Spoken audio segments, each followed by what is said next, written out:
வழக்கறிஞர் மற்றும் அரசியலாளர் திரு கே.எஸ். ராதாகிருஷ்ணன் அவர்களின் KSR வாய்ஸ் சேனலுக்கு உங்களை அன்புடன் வரவேற்கிறோம். நெருக்கடி வரும்போது அரசாங்கத்தை காப்பாற்றணும். ஒரு பக்கம் நீதிமன்றங்கள் நம் மீது திணிக்கப்படுகின்ற தீர்ப்புகள் என்று அந்த அம்மையார் கருதினார் இந்திரா காந்தி.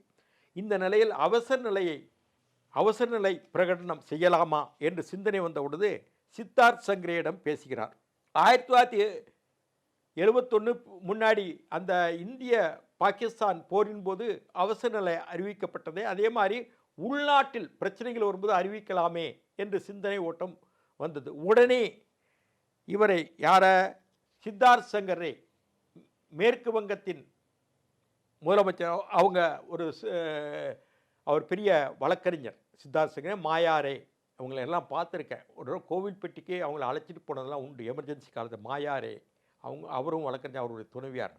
அதுக்கு முன்னாடி ஒரு பிரச்சனை நடந்தது. எந்த பிரச்சனைன்னா, ரேபரேலியில் இந்திரா காந்தி போட்டி போடுறாங்க. போட்டி போட்டு அவரை எதிர்த்தா நின்றவர் ராஜநாராயணன், சோசியலிஸ்ட் கட்சி உறுப்பினர். அவர் பிற்காலத்தில் மொரார்ஜி அரசாங்கத்தில் சுகாதாரத்துறை அமைச்சராக இருந்தார். அவர் ஒரு காரணம் ஜனதா கட்சி விழுந்ததுக்கு. அவர் உத்தரப்பிரதேச உயர்நீதிமன்றத்தில் எலெக்ஷன் பெட்டிஷன் போடுறார் இந்திரா காந்திக்கு எதிராக.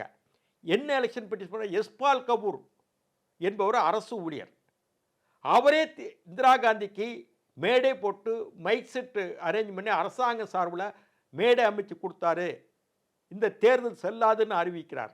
அரசு இயந்திரங்கள் பயன்படுத்தப்பட்டன, மிஸ்யூஸ் ஆஃப் கவர்மெண்ட் மிஷினரி என்று வழக்கு போடும்போது உத்தரப்பிரதேச நீதிமன்றம், அலகாபாத் நீதிமன்றம் 12 ஜூன் 1975 இந்திரா காந்தியுடைய தேர்தல் செல்லாது என்று சொல்கிறாங்க.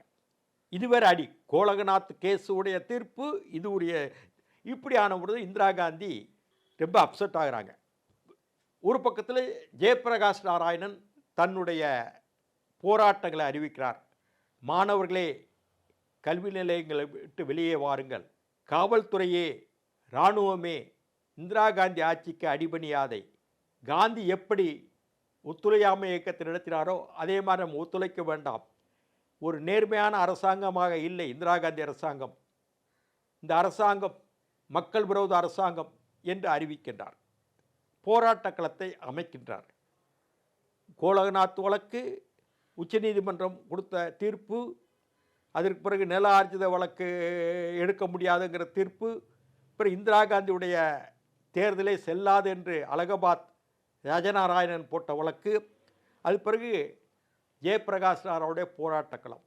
இப்படியான சூழலில் இந்திரா காந்தி என்ன நினைக்கிறாங்கன்னா, அவசர நிலையை அறிவிப்போம், உள்நாட்டு அவசர நிலை, MISA, maintenance of internal security act பிரகாரம் அறிவிப்போம் என்று ஒரு தீர்மானத்துக்கு வருகிறார்.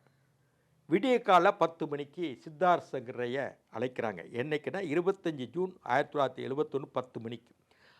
அவர் உள்துறை அமைச்சர் பிரம்மானந்த ரெட்டியையும் கூப்பிடுறாங்க. கூப்பிட்டு அவர்கிட்ட வெத்து பேப்பரில் லெட்டர் கூட இல்லை, வெத்து பேப்பரில் கையெழுத்து வாங்கி உடனே சித்தார்த்த சங்கரையிட்ட போட்டு பிரசிடெண்ட்டுக்கிட்ட பக்ருதீன் அலி முகமது அவர்கிட்டையும் பேசி அந்த கடிதத்தை அனுப்புகிறாங்க. இந்திரா காந்தியுடைய லெட்டரையும் அனுப்புகிறாங்க. அனுப்பி அதை பரிசீலனை பண்ணுறாங்க. ஒரு 2 மணிக்கு ராஷ்டிரபதி பவனுக்கு போகுது. போன உடனே பக்ருதீன் அலி முகமது என்ன செய்வார்? அவர் இந்திரா காந்தி வச்ச ஆள் தானே. 25 ஜூன் 1975 மிட் நைட்டில் 12 மணிக்கு கையெழுத்து போடுறாங்க. அவசர நிலை காலம். மறுநாள் காலை, அதாவது 26 ஜூன், பத்திரிகைகள் சென்சார் வருது. பத்திரிகைகள் குறிப்பாக இந்தியன் எக்ஸ்பிரஸ் நிறுவனத்துக்கு அந்த மின்சாரம் அச்சடிக்கிற அந்த பேப்பருடைய மின்சாரம் போல பல பத்திரிகைகள் வரல. மூத்த தலைவர்கள் அத்தனை பேரும் கைது செய்யப்பட்டார்கள். ஜெயபிரகாஷ் நாராயணன், வாஜ்பாய், எல்கே அத்வானி, முரளி மனோகர் ஜோஷி என்று கைது செய்யப்பட்டார்கள். அன்றைக்கு திராவிட முன்னேற்ற கழகம் அன்றைக்கு கைது செய்யப்படல. திராவிட முன்னேற்ற கழகம் ஆட்சி கவுந்த பிறகுதான் கைது செய்யப்பட. திமுக தமிழ்நாட்டில் 1 வருஷம் கழித்து தான் அவங்க எமர்ஜென்சியில் கைது செய்யப்பட்டாங்க. ஜார்ஜ் பெர்னாண்டஸ் போன்றவங்களாம் தமிழ்நாட்டுக்குள்ள இருந்தாங்க கொஞ்ச நாள். பிறகு அவர் ஜார்ஜ் பெர்னாண்டஸ் ரயிலில் கல்கத்தா போகும்போதோ எங்கேயோ போகும்போது MK நாராயண் பின்தொடர்ந்து அதை கைது செய்தார். இப்படி எல்லா தலைவர்களும் கைது செய்யப்பட்டார்கள். ஸ்தாபன காங்கிரஸ், சுதந்திரா கட்சி, அதே மாதிரி ஆனந்த மார்க், ஜனசங், RSS இவங்கெல்லாம் கைது செய்யப்பட்டாங்க மீசாவில். இப்படி கைதிகள் தொடர்ந்து வரும்போது தமிழ்நாட்டில் அன்றைக்கு திராவிட முன்னேற்ற கழக ஆட்சி தான் அந்த எமர்ஜென்சி அறிவிக்கும் போது இருந்தது. அந்த கட்டங்களில் கடுமையாக ஏற்கனவே உங்களுக்கு தெரியும் திமுக கோவை மாநாட்டில் பேசுகிறது உதவி பென்ஷன் தருவோம் இந்திரா காந்திக்கு என்று கடுமையாக பேசின பேச்சுக்கள் இந்திரா காந்தி கவனத்துக்கு போகிறது. திமுக ஒரு மாறுபட்ட கோணத்தில் இருக்கின்றது, நமக்கு எதிராக இருக்கின்றது என்றவுடன் இந்திரா காந்தி இங்கே என்ன நடக்கின்றது எல்லாம் கேட்குறாங்க. பிறகுதான் திமுக ஆட்சி கலைக்கப்படுது. எமர்ஜென்சி அறிவிக்கப்பட்டோன்னே திமுக ஆட்சி இங்கே நடந்தது, கிட்டத்தட்ட ஓராண்டு காலம் நடந்தது. 76 தான் கலைக்கிறாங்க. 75 எமர்ஜென்சி அறிவிக்கப்படுது. அதாவது 25ஆம் தேதி ஜூன் மிட் நைட் 12 மணிக்கு. ஆனால் திமுக ஆட்சி எப்போ கலைக்கிறாங்க? 76. ஓராண்டு காலம் எமர்ஜென்சி பீரியடில் திமுக ஆட்சி தான் இருந்தது. இப்படியாக இருக்கும் பொழுது பத்திரிகை தணிக்கை, கைதிகள், அரசியல் கட்சி தலைவர்கள், சிபிஐ, ஸ்தாபன காங்கிரஸ், அதாவது தமிழ்நாட்டில் மட்டும்தான் அரெஸ்ட் செய்யலை, மற்ற இடங்கள்லாம் அரெஸ்ட் பண்ணாங்க. இப்படியாக அவசர நிலை காலம் நடந்தது. இந்த ஓராண்டுக்கு பிறகுதான் அந்த இணைப்பு நான் சொன்னேன். ஸ்தாபன காமராஜ் உயிரோடு இருக்கிறார். இது எதுக்கு இந்திரா காந்தி கூட நம்ம இணையணும்னு நினச்சோம். திடீர்னு இந்த அம்மா தப்பாக போய் அவசர நிலை காலத்தை அறிவிச்சுட்டு எல்லாரையும் கைது பண்ணிட்டாங்க, இனி சரியாக வருமா என்று காமராஜர் அதை ஒத்தி வச்சார். காங்கிரஸோட உயிரோடு இருக்கும்போதே புதுவையும் கோவை இடைத்தேர்தல், சட்டமன்ற இடைத்தேர்தல் நடக்கும்போதே இணைக்கணும் தான் 2 பேர் பேசிட்டு இந்திரா காந்தியும் காமராஜர் அறிவித்த உடனே காமராஜர் பின்தங்கிட்டார். தேவையே இல்லை, இணைக்க வேண்டியதில் பார்த்துக்கலாம். இப்படியாக இருக்கும்போது ஜெயபிரகாஷ் நாராயண் தமிழ்நாட்டுக்கு வராரு. அன்றைக்கு திமுக ஆட்சி. காமராஜரை சந்திக்கிறாரு. காமராஜர் சந்திக்கும்போது திமுக வைத்து கொண்டு இது தமிழ்நாட்டில் நாங்கள் இந்திரா காந்தி ஊழலை பற்றி பேச போகிறோம் என்று காமராஜர் சொல்லும்போது காமராஜர் சொல்கிறார், திமுகவை நாங்கள் ஊழல் கட்சின்னு நீங்கள் சொல்கிறோம், நீங்கள் அவரை வச்சுட்டு எதையா நடத்த போகிற ஜேபி, இது தப்புயா அண்ணன் ஒன்று அப்படியான்னு அவர் பிடி கொடுக்காம ஜெயபிரகாஷ் நாராயண் திருமலைப்பள்ளி ரோட்டில் தான் வந்து சந்தித்தார். அப்போ காமராஜர் உயிரோடு இருந்தார். காமராஜர் மறைவுக்கு பிறகுதான் தமிழ்நாட்டில் திமுக அரசாங்கம் கலைக்கப்பட்ட பிறகு 76 ஸ்தாபன காங்கிரஸ் இந்திரா காங்கிரஸோடு இணைந்தது. அந்த விஷயம்லாம் உங்கள்கிட்ட சொல்லிட்டேன். இப்படியான நிலையில் கடுமையான போராட்ட நிலை எமர்ஜென்சியில் டெல்லியில் அந்த வேகம் கடுமையாக இருந்தது. துர்க்மான் கேட்டை அழித்தார்கள். அவங்க முஸ்லீம் மக்கள் சிறுபான்மையோர் வாழும் பகுதி டெல்லியில்.